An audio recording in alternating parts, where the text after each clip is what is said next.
The regular meeting of the Bardstown City Council, 6 p.m., December the 8th. We don't have any groups or individuals to recognize this evening, but I would like to ask for a moment of silence in memory of Chief Scott Dennis. As you know, City of Bloomfield lost their chief late last week, and I think we ought to have a moment of silence to recognize the chief. So please join me.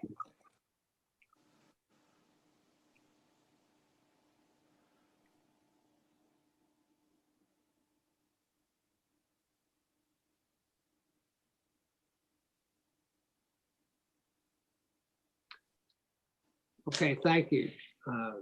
As you know, there'll be a drive-by visitation at the Parkway Baptist Church this Thursday, I think, starting at 11:30 to 1 for Chief Dennis's services. And also, as we get into our next item, the bid tab, our city engineer, Jessica Cleatro, will be presenting that. We'd also like to offer our prayers and condolences to Jessica, whose grandmother passed away also recently, and her services will be Thursday as well. So Jessica, sorry for your loss, and I know she's in a better place now. So yeah, you would then go through the bid tab then for the American Greetings pump station. yes, thank you, Mayor, for your condolences. I really appreciate that. We did have a bid for upgrades to the American Greetings pump station, and we did have a good turnout of contractors who participated in our bid.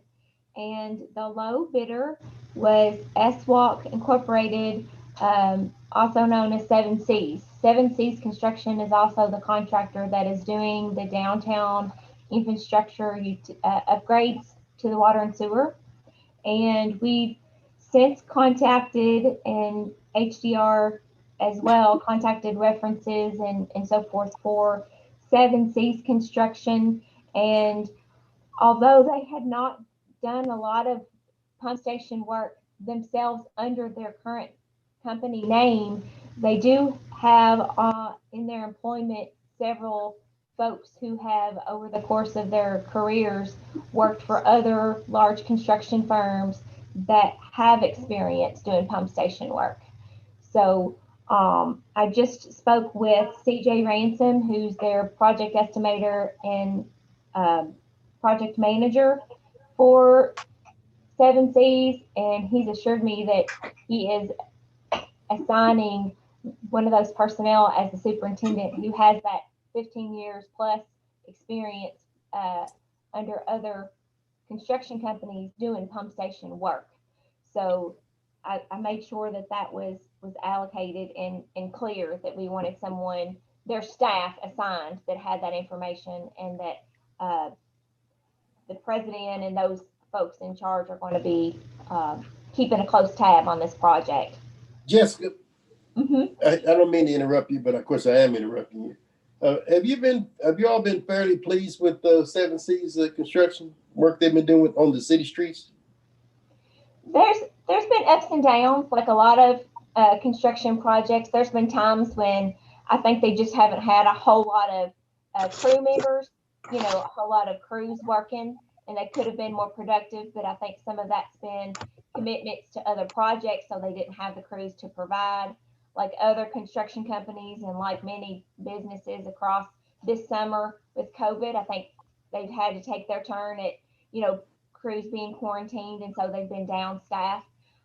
Here at the end of the project, when they knew that we needed to get this project wrapped up, they've since established and dedicated enough team. I think they've got 4 crews in town right now trying to get this project wrapped up. So again, there's been pros and cons. I think they've got staff that can do the job. It's just trying to make sure that the guys running the job are keeping a close tabs on things. And again, that's the kind of conversation that I've had with Mr. Ransom just this afternoon. So, and generally when he's getting involved, things happen pretty quickly.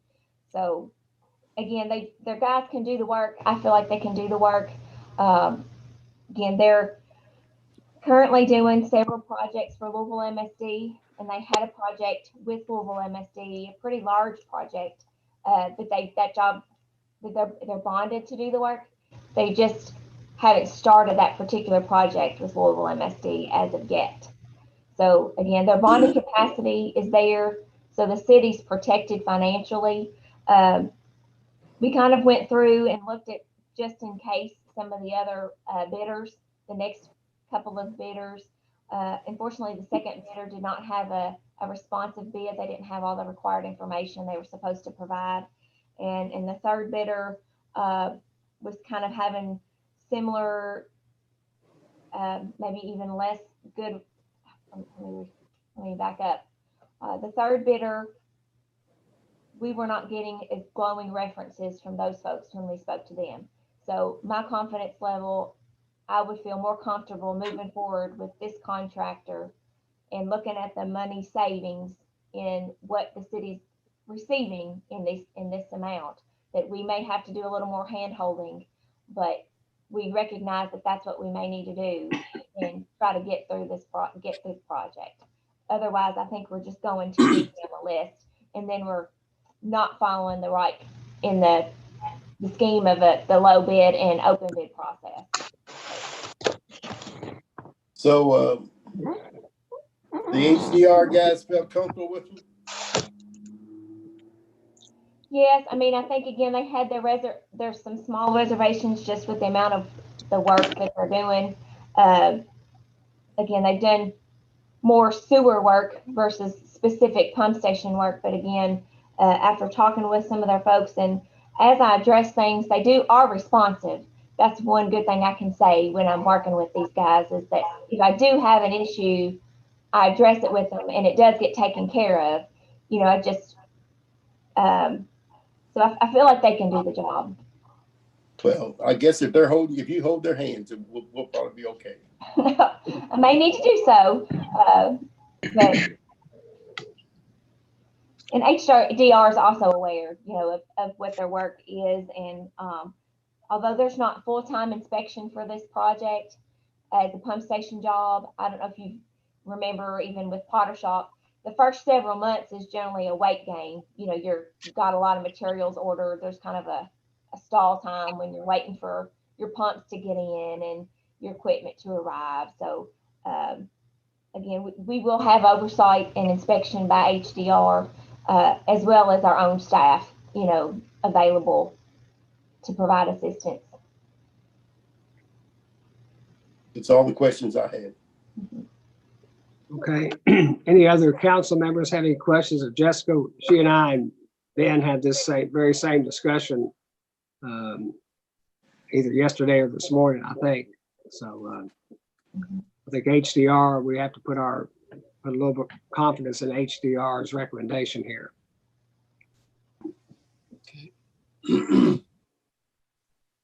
If there's no other questions for Jessica, I would then ask for a motion to approve the recommendation from our engineering firm to award the contract to S-Walk, doing business as 7 Cs, construction for $299,662.57. So moved, Mayor. A motion by Councilman Jones. Is there a second? I'll second that, Mayor. Second by Councilman Hibbs. Any other discussion? All in favor, say aye. Aye. Any opposed? Thank you. Jessica, do you have anything else you'd like to follow up? I know Bill raised the question about the existing water and sewer line project. And I know there's been some of the council members and myself have all had some questions about that. And there's been some chatter on Facebook. I think you said timing wise, we're getting pretty close to wrapping that up now. Do you want to elaborate a little bit? Yes, we're in the home stretch on this project. All of the water meters have been tapped over to the new main. They're finalizing and doing the final overall tie-in for creating the loops for all of the new mains into the existing water infrastructure so that all of the old lines can then be abandoned and terminated. And I think there was a boil water today for one of the major tie-ins. Tomorrow they'll be making the tie-ins at North 3rd Street at Brashear and North 3rd at Beale. So those are going to be done at the same time tomorrow. And the goal is by the end of the week, all the tie-ins will be done. They've set, I think there's only one fire hydrant left to set. So all of the major work that's keeping everything tore up and interruptions will be completed at the end of this week. They've been going in and digging back out the trench work for the water line and filling that back in along the state road sections with flowable fill and getting those asphalt capped. The city work on the city streets have all been predominantly been dug out and capped. If it's not already capped, it's actively being done so. And again, that work is anticipated to be finished up this week. So this last week and going into next week, we should be finishing this project. And it's going to be, I realize there's a lot of crews in town and it's creating a lot of disruption. But the goal was we're trying to get all of these disruptions finished before the holidays, before Christmas is here, and get everything cleaned up. And then moving next week, we'll be working on cleanup. They already started doing some cleanup where they've set those final water meters, leveling things out. And they'll be in town kind of doing that cleanup work in final dress and start going through a punch list. Thursday, when I'm actually out tomorrow for the funeral, we'll be in town. We'll be back on Thursday, and I'm scheduling a walkthrough with CJ Ransom and the superintendent and our folks, and kind of walking the project and making sure that we get everything documented. It's still needing to be addressed, and then we're going to keep on top of it. And again, I spoke with CJ Ransom with 7Cs, and he's assured me that their goal is to keep on top of this until everything's addressed and get everything in satisfaction with the residents. So I know it's been so inconvenient, but at the end of the project, the community is going to end up with a much better water and sewer system. And it's always hard to appreciate those things because they're buried and they're out of sight and out of mind. And you don't really understand or know how old they are or what risk that is. And again, I think it's a great asset to get that put back together and provide better service and improve our fire protection for our downtown residents, and ultimately end up with a finished project. And I really do appreciate our residents and our community members being patient and working with us during this. And unfortunately, being a historic town, our infrastructure is kind of all about the same age downtown. So my goal is moving forward every year that we're going to be doing other segments. So I would like to say this is the only time we're going to have, town disrupted, but really we're just going to be moving that. But hopefully we've been able to minimize and keep those things torn up once, so then we don't have to come back, in 2 years and then dig the sewer up. The goal is to kind of address both while we're in there, and within a year, been on the paving list and get resurfacing on those city streets. So it should look great. We've got great services once we're done. And again, I know there's been chatter, but I really do appreciate the city residents' patience on this. Jessica, Thank you. can I ask a question? I'm sorry. Yes. Did I understand you to say, is there an additional fire hydrant being installed? There actually were 9 fire hydrants added in this project. There were, again, that was part of the goal, was to upsize some water mains, improve water service, and improve fire protection for this portion of Bardstown. Thank you. Any other questions for Jessica?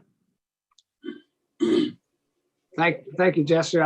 I echo the same thing. We do apologize for the inconvenience, but when you're doing a construction project in a very mature area of a town, it's so much different and messier than it is when you're doing brand new construction in an undeveloped area. So you'd have to try to maintain service every day for these people, while at the same time you're laying new lines and new meters and so forth. It's sort of like a big puzzle trying to put all this together and maintain service, but also improving the service long term, because we have had a history in the last several years.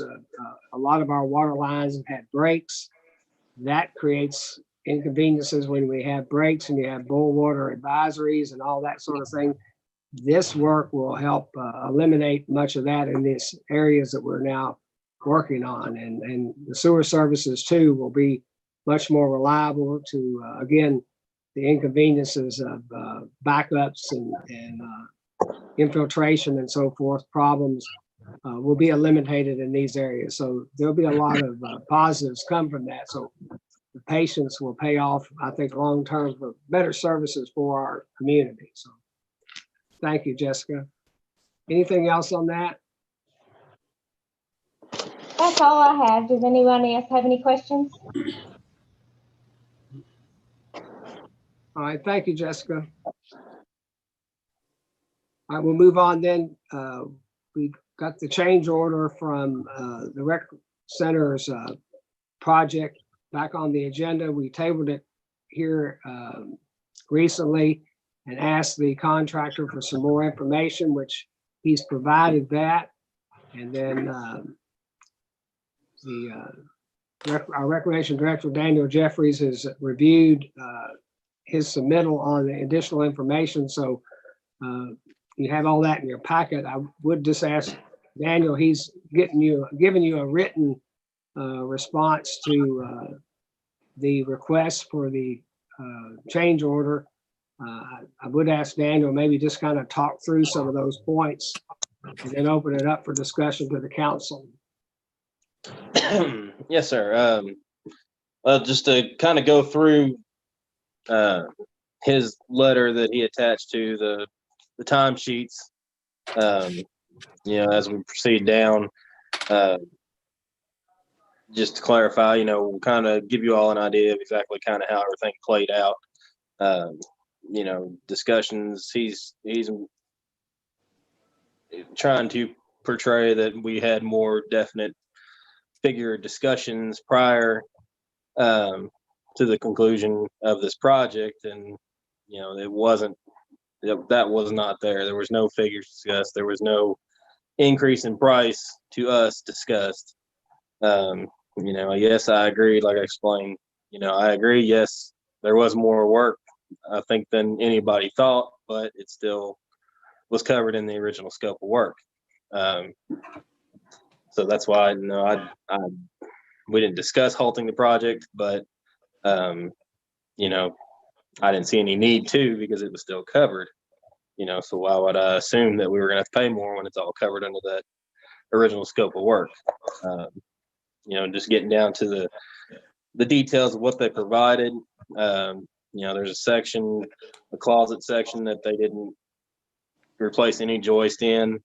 So measuring out what they did, you're looking at more of a 68-foot span of joist that they put in. He's saying that they basically replaced 71 joists, and putting 71 joists in a 68-foot span is excessive, to say the least. And I went through the invoices. As you can see, I tried to break it down and show how many joists were on site, potentially used. I may not be necessarily as clear as I meant it to be, but coming down to the original purchase of 93 joists, and then I know at least 20, I think there was like 21, 22 or so that were returned, that were warped or whatnot, unusable boards. And those were never indicated in the invoices as being returned or credited back. So he's asking to be paid for them, and he didn't even end up paying for them. But once you take that 20 off, you're going down to 73 joists. And then I figure around 51 or so joist is my figure. but you had to put blocking in on those joists. So by the time you cut up so many of those, my estimate's about 20. You're pretty much right there at around the 51 figure. So, as far as having to go to, I guess, great expense as far as reinforcing load bearing walls, those walls are not load bearing. I don't know where you got that from. Second floor is tucked into the wall, into the pockets of the concrete wall, the brick wall, the same as the first floor. So no walls underneath the side of the brick walls are holding anything. They did prop the existing walls up with 2x4s. I just don't see it being as extravagant as he's making it out to be as far as that goes. The timesheets, they are what they are. It seems like there's multiple handwritings on there. I know the where it's stating there's contract workers, contract employees on the site. They never arrived at 8 a.m. So I don't know where that's coming from. It was 9 or later was the earliest they were on site. Sometimes they stayed till 4:30. Toward the end of the project, they were staying a little later, but early on, it's 3:30 possibly they even left. So those figures I feel are a little inaccurate. Just trying to go through everything, kind of explain, I guess, our side of what happened. Not just taking his word for it per se to you guys. So if y'all have any questions about any of the new information brought about. Hey, Daniel. Yes, sir. I saw the $13,000 change order invoice. In all your calculation, what you done, what do you think that figure should be? Instead of 13,000 something, what do you think it should be for the work they actually did? I mean, I'm feel the same way. I think as a lot of people, there's a lot of value into what they did. They did do basically the full extent of the scope of work, the fullest extent that you could do. If I had to put a figure on it, it would be about half of that, really, is my feeling. I was there day to day. I watched them. I know what the contractors did. I know how they worked and all that. Adding everything up, I can't necessarily get the full amount any way I do it, and I don't know what all cost he's incurred, with insurance and different things. But I definitely don't see the full amount being reasonable for that. You're saying the full amount on the change order? The change order portion, Yeah, yes. Okay.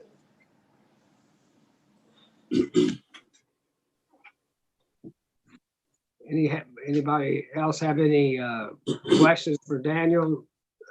David, you or Joe, you all kind of deal with this kind of work more often than some of us. Do you all have any questions or comments? You want to go first, Joe? Sure. Yeah, David. Daniel, correct me if I'm not right here. That all the floors, all the subfloors, that was all part of the original quote to remove all that. What he's asking for in a change order is the cost of the material, the floor joists, and the labor to install those floor joists. Is that correct?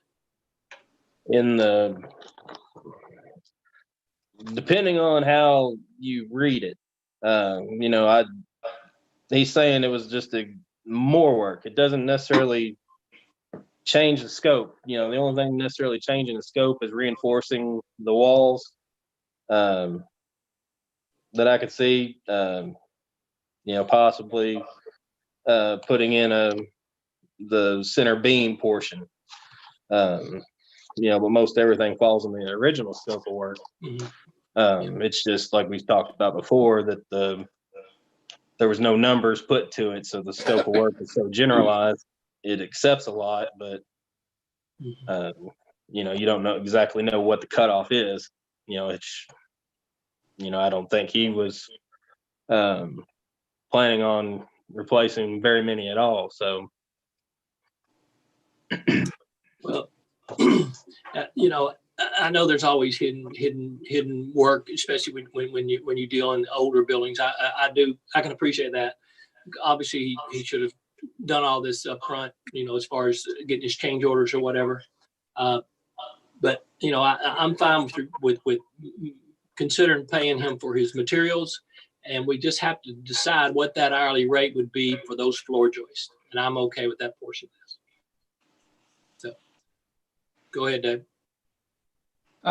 Yeah, Mayor and the rest of the council, I've kind of looked at this. I've looked at the proposal, I've looked at the letter and Daniel's letter. And one thing that I have to consider here is what's stated in the original proposal, which says, and I quote from their proposal, repair or replace existing joist. So this should include all the work that is that's been done to stabilize that floor, kind of along with what Joe was going along with there. But also stated in the proposal, any deviation of scope involving extra cost will be executed upon authorization by the customer and will be an extra. So I feel like this is at the point where there's blame both with the city and with the contractor, in that any of this extra work should have been documented and approved by the council at that point. So this means, in my opinion, that kind of what Joe was saying is the joist work was I believe it would have been part of the original scope, the way that it's worded in the scope. And the extra would involve the shoring up, the concrete work that was done, the beam that was placed under the interior walls would be considered, in my opinion, would be the extra work here.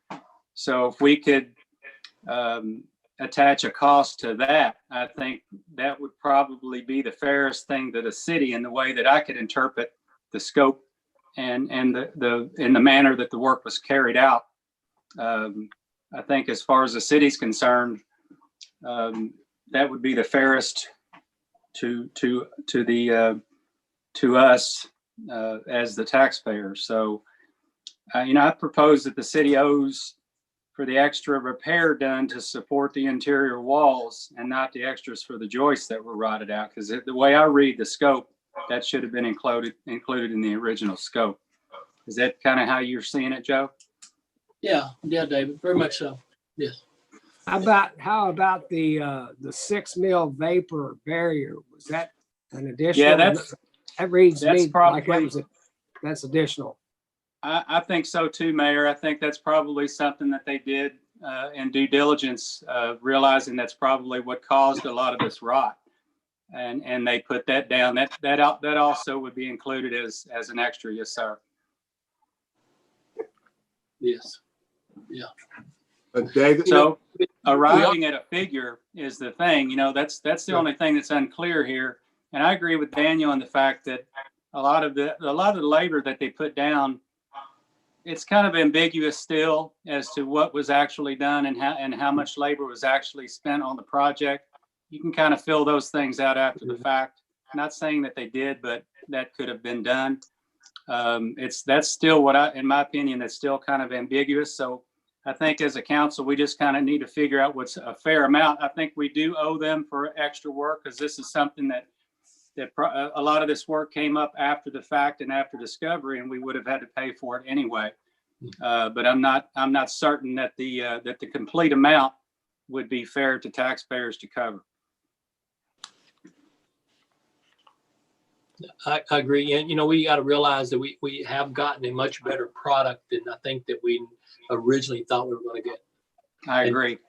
And it feels like they've done a pretty nice job. It feels pretty solid. So I agree. Yeah.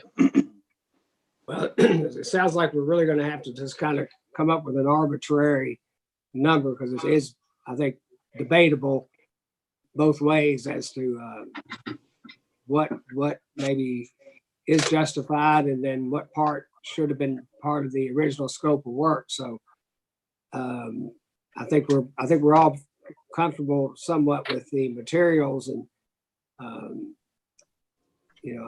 I'm just going to throw out a number for discussion. Do we think, the additional labor and materials maybe should be closer to $10,000 than 13,600? Is that a reasonable number, or is that too high? That's kind of the number I was thinking also, Mayor. Well, my number, believe it or not, was around 8,800. I put 3,500 in for the materials, and I figured 5,300 for the labor is what I came up with. So, All right. Well, if we split the difference on that, that's about 9,500. well, I'd like to hear from some of the other council members if I could.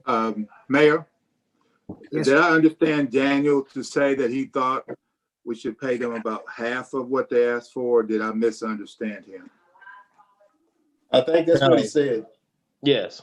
I think So you're that's what looking he more said. around the 7.5, somewhere in there. I'd be more inclined to go in that direction myself, somewhere around 7.5 to 8.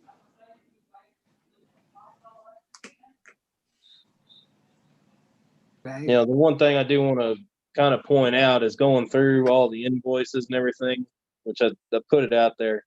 All the wood that was used to replace all the joists, the beam, all the wood that was used on the subfloor is included in these invoices for that total amount. So I'm not sure what materials came out of the original quote, if any. So, if this extra work didn't happen, there would still be material costs coming out of the original quote. I'm not sure what the total of that might be, but Well, as I looked through them, Daniel, also, that's where I stated it was kind of ambiguous from their work order forms. From day to day, it had materials on every one of those work order forms. So I'm not really sure at what point you start working on the extra work. So, that a lot of that material could very well have been included on the original bid, what was included on the original bid tab or scope. But it's kind of ambiguous as to when it changes over and when you're working on extra things. yeah. And I'm more inclined to agree with Joe, and his figure sounds a little bit more rational than mine. His number, I'm sure, is based on a lot more of experience as to what you actually run into on these old structures. I do think, as Joe thinks, that we ended up with a good product. There were additional costs. There were definitely additional costs here. There were mistakes made on both ends. And I do think that we owe them additional monies. It's just that it's kind of hard to determine what that actual final number should be. I don't believe it should be the full amount. I think there are probably some extra labor in there that the city's not entitled to pay. But there again, I think we ended up with a good product, a good solid product, and that we shouldn't try to short these contractors or try to get anything for free. But at the same time, get the most value for the taxpayers' money. Well, I think Councilman Buckman's number was around $8,800. Is that a number that the council would feel comfortable with based on this discussion? Mayor, I feel comfortable with 8,800. I wish there was a little more breakdown, just like Councilman Dones and Councilman Buckman said, but I agree. I think they are deserving of a little bit more, but I wish there was just a little more communication as to material costs and how much over and above the original scope of work would need. So I would be comfortable with Councilman Buckman's suggestion of 8,800. As would I. As would I. Well, anybody else have any more questions or discussions on this? Are we at a point where we're ready for a motion? Just one more thing, Mayor. I think that there is still an outstanding invoice from this company. Daniel, is that correct? Yes, at this point, Some more yes. work that you've been trying to solicit and you can't get it, or you've not been able to get the invoice? Yeah, I'd asked for the invoice. I want to say it was last week. Still have not gotten anything on that, and it's been several weeks. No, really back since October that portion of the project was complete. Is that going to fall within the numbers that you had planned, that portion? It's what's budgeted. If it's the quoted price, it's what's budgeted. Yes. Okay. That's a separate part of this job though, correct? Yeah, that's actually the bathroom portion, moving the bathrooms around and the partitions and all that stuff. Okay. Well, we'll get back then to this part. It sounds like from the discussion and from the recommendation of Councilman Buckman that we may be at a point now we'd like to, I guess, go to a motion to approve a change order in the amount of $8,800. Excuse me. I'll make that motion, Mayor. Was that? And I'll Councilman second, Buckman? Mayor. Yeah, All right, we have Councilman Buckman on the motion and seconded by Councilman Dones. Is there any other discussion? Okay, all in favor then signify by saying aye. Aye. Aye. Is there any opposed? Okay, motion is carried. Thank you, Daniel, for your work on this, and I'm sorry we had to have all this discussion, but I think we brought it to a proper conclusion at this point. Thank you all for all your time. You bet, Daniel. All right, thank you. We'll move on then to the next item on our agenda. It's a donation request for United for Recovery, and Councilwoman Hart is the sponsor of this. Betty, would you like to talk us through this, please? Yes, if you all will remember, back in June of 2019, we gave a grant to United for Recovery to print resource books. If you haven't seen them, this is what it looks like. And it has, all kinds of information inside about different resources for drug addiction, just lots of different things. They're in their going into their second printing of it. They are going to add the blessing boxes and a few other entities, new treatment centers that are being formed. So they're ready to do a reprint. We have been distributing these through the blessing boxes. And when I stock the boxes, I typically put, 5 to 10 of them in there. And only once have I gone back and some of the books are still there. So they are being removed and taken and hopefully put in people's pockets. The QRT team that we're forming, Communicare, is going to go on the calls to someone who has overdosed. And this is one of the materials they've asked for copies of to put in the resources that they'll leave with the person that they visit. So it is a really good piece, and United for Recovery works very hard to keep all the information updated. So they're asking for $2,000 to do a second printing on these.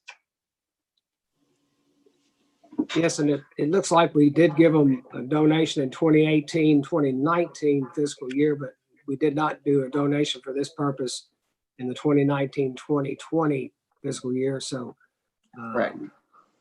And as you notice in the donation for request, the history there, we have $3,000 remaining in our current fiscal year for our community development grants funds. So there is funds available for this request if you all want to pursue it. Mayor, I wouldn't have a problem with it. They've done a pretty good job, and Councilwoman Hart has spearheaded that, and it's been a great addition to the community. I'll make a recommendation to approve the $2,000 grant request for the United for Recovery for the printing of their books. manuscripts or whatever we got. All right, we have a motion by Councilman Shekels. Is there a second? Second, Mayor. Second by Councilman Williams. Any other discussion? Then all in favor, signify by saying aye. Aye. Aye. Is there any opposed? Okay, motion's carried. Thank you, Councilwoman Hart. Appreciate your work on this and their work in our community. It's very, Thank you all. okay. We got the minutes. If there's no additions or corrections to our last meeting on November 24th, we can approve them by unanimous consent. Okay. And then our CFO, Aaron Bowles, has provided you with our November financial report. So I'll call on Aaron to go through some of the highlights on that. Yeah, thank you, Mayor. As you guys pull this up, I changed it up this month to try to not bore you with listing of numbers over and over again and just put some pretty graphs in here. So we'll get started on this. General fund revenue for the month came in really strong, 1.2 million, just over 1.2 million there. And that was helped by our CARES grant second request for reimbursement. Those funds came in $494,000. And I broke that out on that smaller pie chart there off to the right. Police salaries accounted for 270,000 of that. The fire salaries was just around 140,000. And then we got reimbursed in the administration side, $72,000 for that phase 2 grant program that we did for the local businesses. So that was fully covered. The $8,000 grant to Bethany Haven was fully covered to help the homeless population. And then we had about just a little over $4,000 in expenses related to a Mask Up program, the advertising program that we pushed through the papers and the radio, just trying to get people to wear their masks for COVID. So that wraps that up. Occupational license fees came in really strong again this month. They covered about 49% of that total revenue. $603,000 was our total income on occupational license fees. Again, that's really strong, well ahead of budget. We're at about 53% of our total budget in that revenue line item. So it's really good to see that money's continuing to come in. It'll probably die off a little bit there in December, where all the quarterly payers have paid up. We'll get some monthly filers paying in December, but it'll start ramping back up again in January, just as those quarterly filers come in.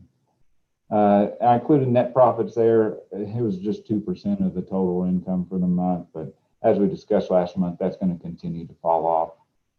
We had 18,000 roughly in revenue of net profits in November. That will continue to decline until about January, when 2020 filings start coming in. Again, that was a tricky line, just even going into the budget, because it had never really been broke out before as a separate revenue line. And now we're dealing with occupational license fees look good, but it just makes me wonder how the revenue of these businesses are doing throughout this whole COVID situation. So we'll see, and we'll update the budget as we get into the next fiscal year. And then other revenue, again, that's just a smaller thing, like the restaurant tax. That's kind of an in and out item there. Incentive pay for the fire and the police departments is counted as revenue there. Year to date, again, revenue is running really strong, 53% of our total budget. We're at $5.9 million.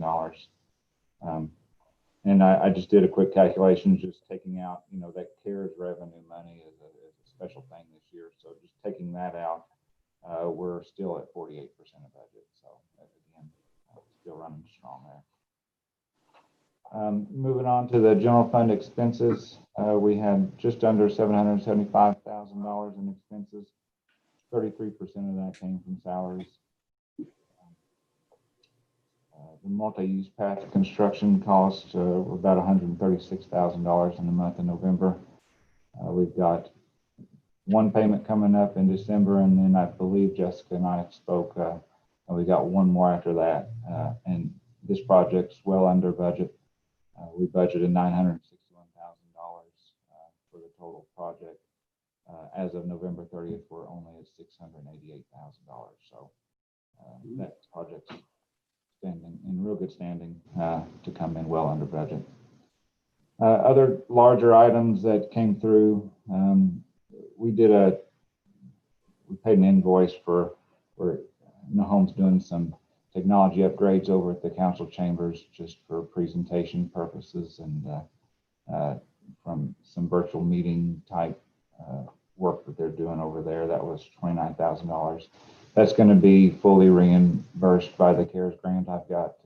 We've got $70,000 roughly left to seek reimbursement on from the CARES grant. So I'm going to include that as part of that program. Police headquarters, we had some repair work done. I think they had some drainage issues and was causing some water problems. That was causing some issues with the flooring out there where the floor was buckling up, and so they had to repair that and do a floor replacement there. So that was about $22,000. And then in the other section, again, those are just smaller items that post throughout the month, utilities, maintenance and repairs of buildings or vehicles, professional fees, things like that. So, year-to-date expenditures on the general fund are running about 45% of budget. In the combined utilities on the next page, we had revenue of $3.1 million. 92% of that was service charges, electric service, water service. We received a little bit of revenue from the KIA sewer loan. And then in the other column, most of the revenue in that section comes from the cable internet department, just for modem leases, DVR lease fees, and then our wholesale internet revenue, where we supply Bardstown internet service, is quite a large chunk there. Year-to-date revenue is running a little behind in the combined utilities. They're running about 34% of budget.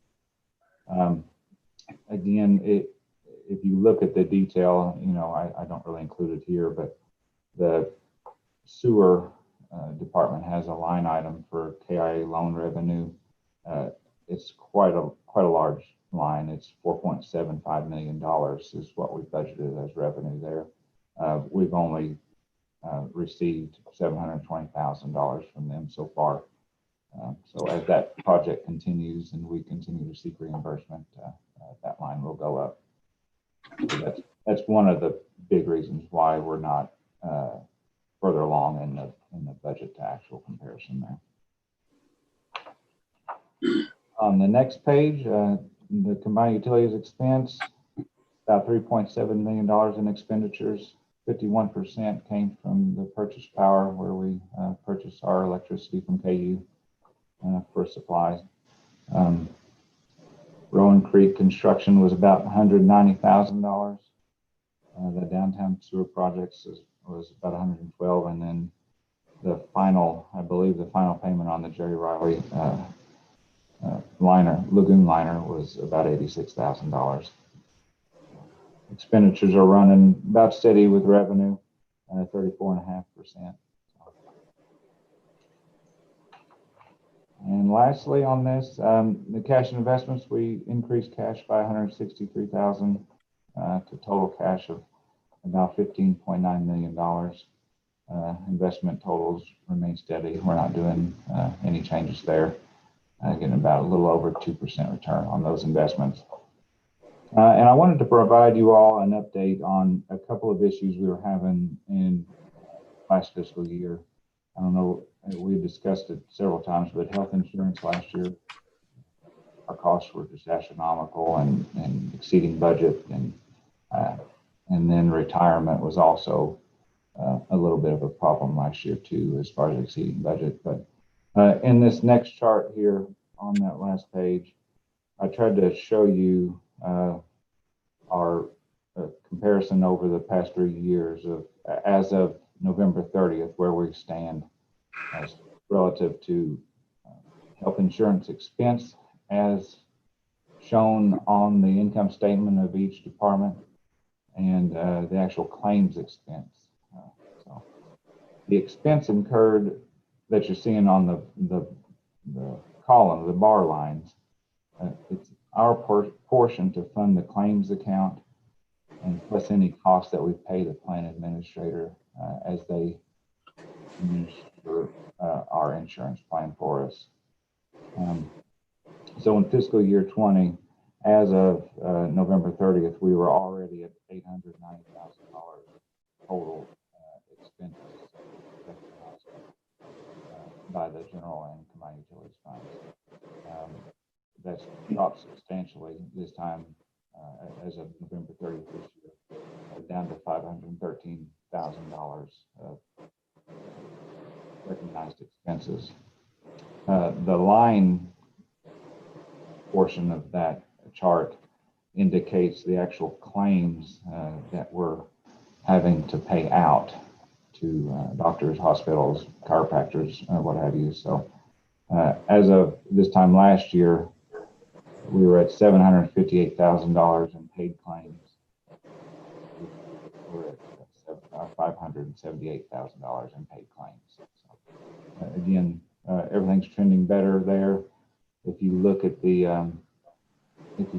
each department's line for health insurance, we're running under budget, typically about 35% of budget this time. And the gap that you see as far as what between the actual expense incurred and the claims paid out, the gap is made up by employee contributions, premium contributions that help fund those claims, and then stop loss income received on particular individuals that have reached a limit. Once they reach, I believe it's $75,000, anything over that, we start being reimbursed from our stop loss carrier. So that helps make up the difference between the actual claims expense and the incurred expense by each department. And I didn't type anything up, but I just got, they just released, I believe it was December 3rd, I believe is the date of this, but it looks like the retirement board certified and approved the retirement rates for FY22. So FY21, they left them the same. We got lucky. We were at 24.06% on non-hazardous employees and 39.58% on hazardous.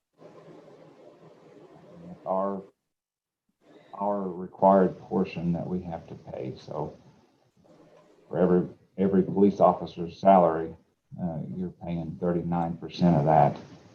We have to fund the retirement system. For FY22, they went ahead and implemented the 12% increase. Non-hazardous will go up to 26.95%, and hazardous employees will go up to 44.33%. So I did just a quick look at as far as our FY21 budgeted amounts and budgeted salaries. That's going to equate to a total of an additional expense next year of $280,000 just for retirement costs associated. It's quite a bit, so we're going to have to work to plan around that and make sure we're ready for that. Have any questions? If you all remember, I think Aaron said they have this increase on our retirement is a phased-in approach that's been set at 12% for several years annually to go up. So that's what this reflects. They did, I think, freeze our contributions in the last fiscal year that are the one we're currently in as a result of COVID, but they have decided now to go back to that 12% annual increase. So that's why we're facing this. So that $280,000 will take our annual contribution to the total from a little over 2.3 million to 2.6 million for fiscal year 22. So it's a big increase, but it's the same for all cities and counties that are in the CERS retirement program. So part of it, I think, is funding the unfunded liability that's up in Frankfurt, and the other part of it is funding the existing contributions for current employees. And with the Senate bill passed last year, they changed the schedule of how much they're going to ramp up the contribution rates. So previously it was scheduled to ramp up pretty high. I mean, well into the 50% on hazardous duty employees, and stay that way, keep a higher rate for a shorter period of time. Well, they come back and they're still increasing the rate, obviously, but it's not going to go up as high necessarily. The contribution rate won't be as high, but it will just be extended out longer. So they extended out these high rates for another 6 years on into 2043, I think, or 2049. I can't remember what the date was. But, so this is going to go on for quite a while.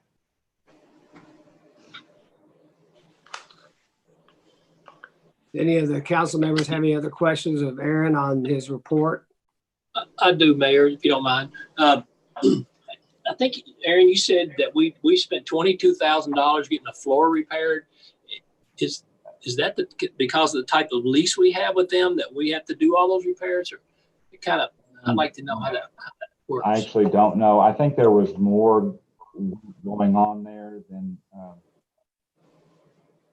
just the floor. I don't know exactly the extent of that project. I don't know if Chief Kim's on the line, but if she has any more insight into that project that went on. I am, and Councilman Buckman, we are responsible for the maintenance on the building. I think the amount that we pay for to lease the space is very, very low, and so any maintenance that comes up, that is our responsibility. Okay, all right. I can speak on that too, Joe. I think our lease is only $1 a year. So, but originally that was the original lease. So we were responsible for all maintenance, and we've had issues out there with that water and sewer and floor for quite some time out there. So, yes, she's correct. Okay. I thought that's what it was. I just wanted to make sure.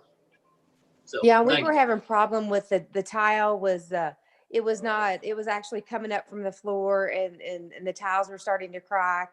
And when you come in the building, we were actually having to put like some the caution because it was becoming a hazard that people could trip on.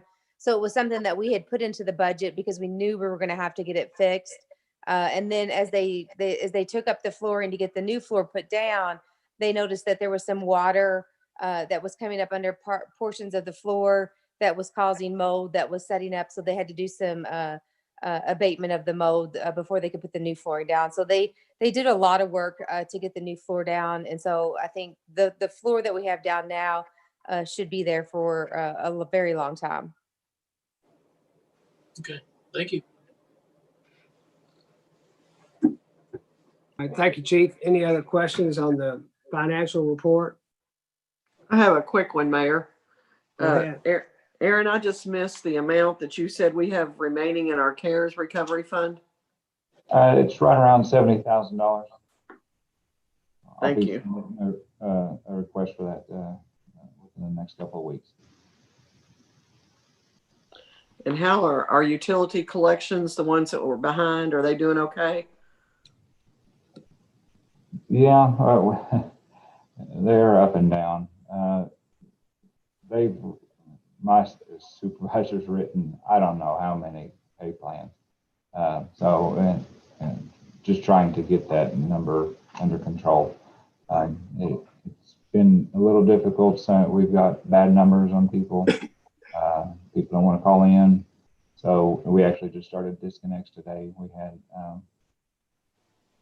probably 15 electric disconnects, about 10 or 12 water disconnects, and then quite a few internet disconnects because we can do those from in office, just trying to get people's attention.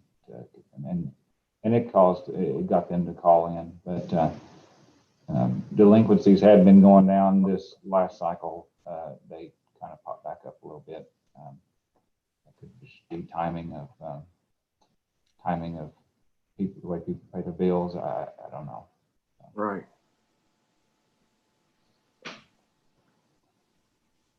Okay, any other questions for Aaron? All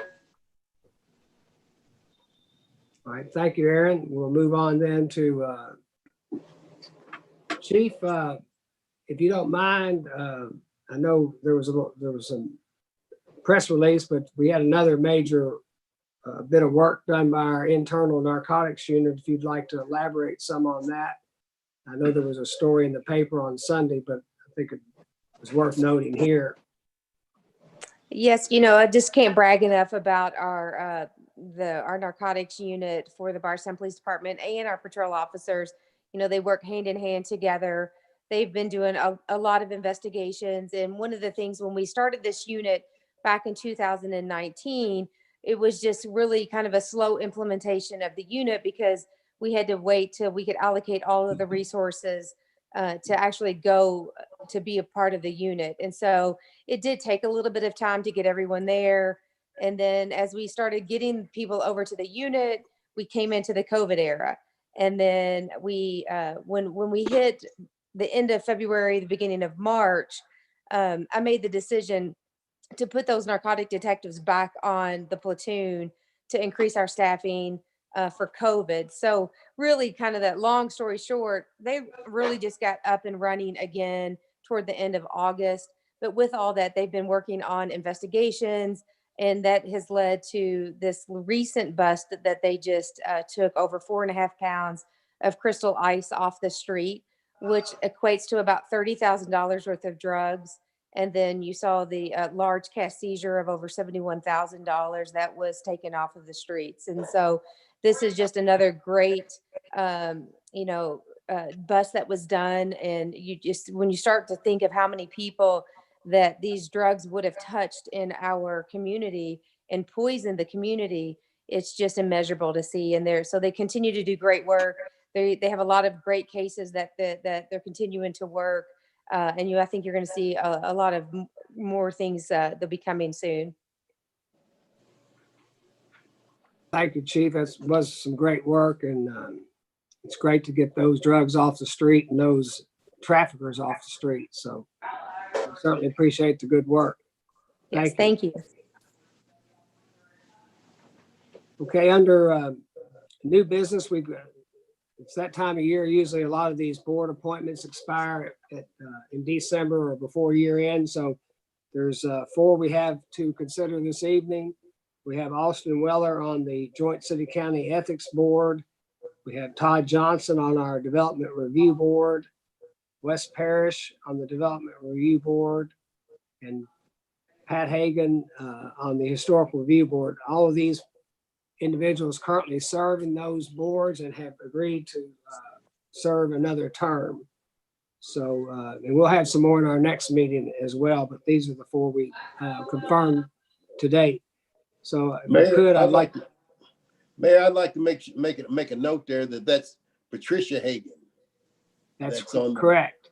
That's on the Historical Review Board. There's several Pat Hagans around, but this is Patricia. Yeah. Fred Hagan's wife. Right. Thank you. All right. If there's no real discussion here, I'd ask for a motion then to approve these these are all reappointments for 3-year terms. So move, Mayor. All right, we have a motion by Councilman Williams. Is there a second? I'll second, Mayor. Okay, we have a second by Councilwoman Hart. Any other discussion? Seeing none, all in favor, signify by saying aye. Aye. Aye. All opposed, like sign. All right, thank you. Next item we have is any of the council members have anything to bring before the meeting this evening?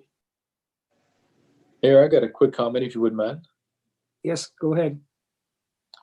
Just want to give a huge shout out to our amazing community.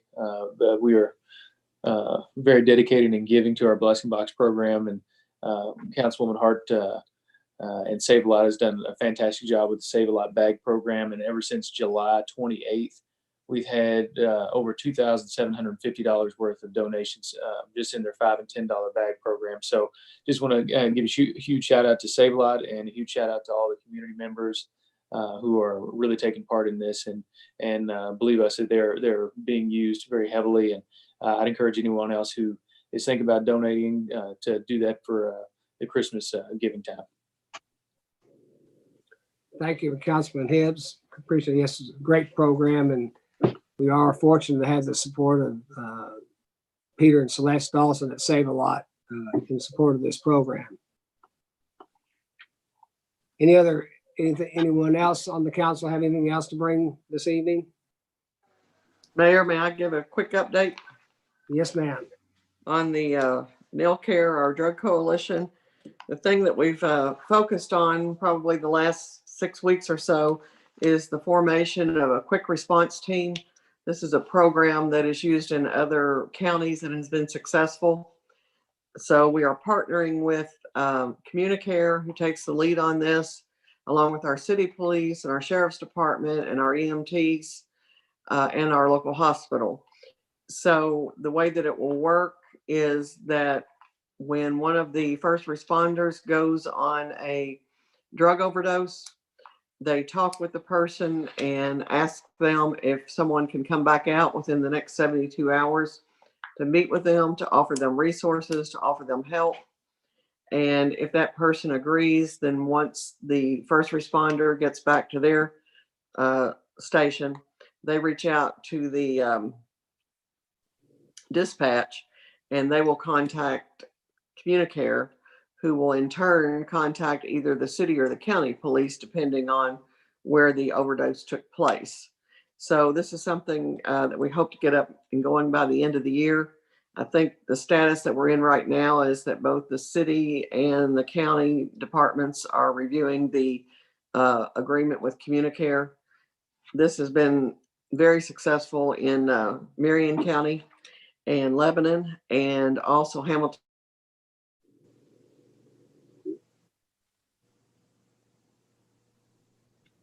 All these partners do this. And then the other thing is the Hamilton County, Ohio, that we have modeled ourselves after, have invited us to be a part of their overall meeting this Friday. It's being held via Zoom, which makes it easy for us to attend. So about 5 or 6 of the people on our coalition who attend the county meeting and, maybe get some ideas and share some information. So certainly looking forward to that. That's it. All right, well, thank you. Thank you, Betty. Good report. Anyone else? Okay, if not, we'll move on. We have cemetery deeds. We have Mary Magdalene purchase of 2 grave sites. We do that by unanimous consent.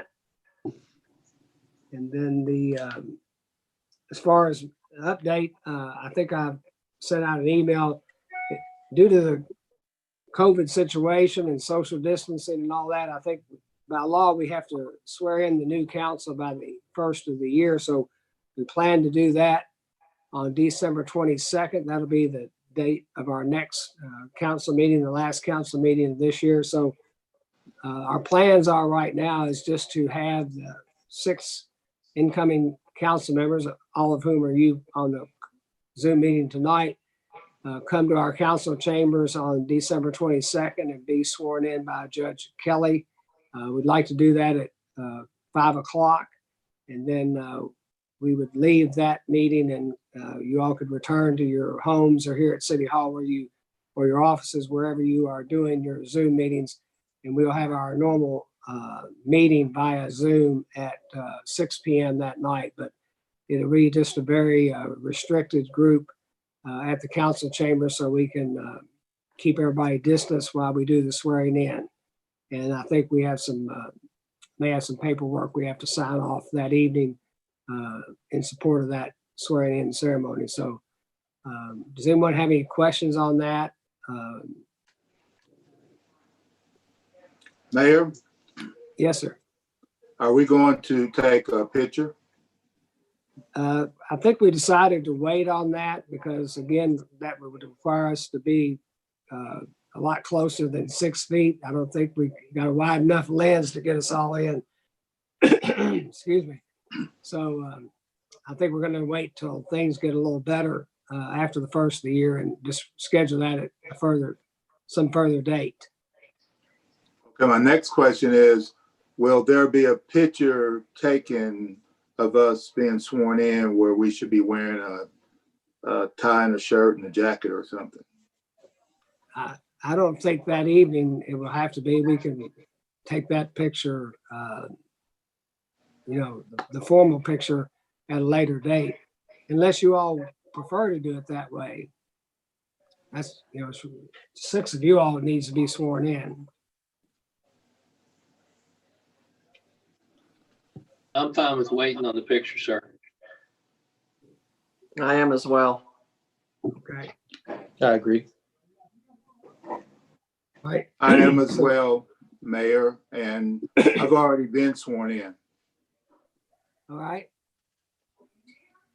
All right, we'll do this then on the 22nd at 5 p.m. at the council chambers, and then we'll leave there and resume our Zoom meeting at the normal time at 6 o'clock.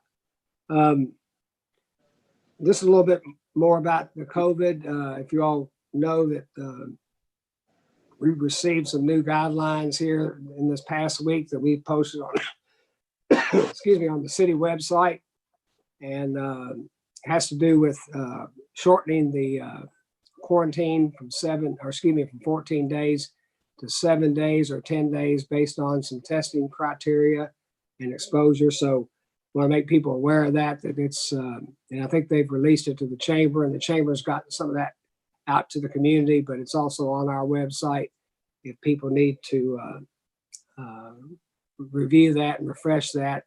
Lincoln Trail has provided that for us.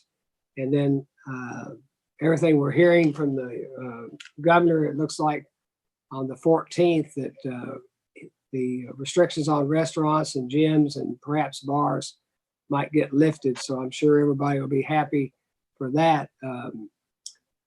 That's just not to be construed to be that there's been a wonderful change in the number of cases that had been reported not only here, but around the state of Kentucky. The number of cases are still rising rapidly, and hospitalizations and the incident rates and the positivity rates, all the metrics that they're measuring are still very high, and they're very high here in Bardstown, Nelson County. So we still need to do our part, but I know it'll be great for these businesses to get back open, and people will be able to go to these businesses, and they can get their people back employed. So we're looking forward to that. And that's all I have to report this evening. Is if there's nothing else, I could ask for a motion for adjournment. So move, Mayor. I have a motion by Councilman Buckman. Is there a second? I'll second it, Mayor. All right, second by Councilman Shekels. Any other discussion? All in favor say aye. Aye. Any opposed? All right. Thank you all. And, Thank you. we are adjourned, and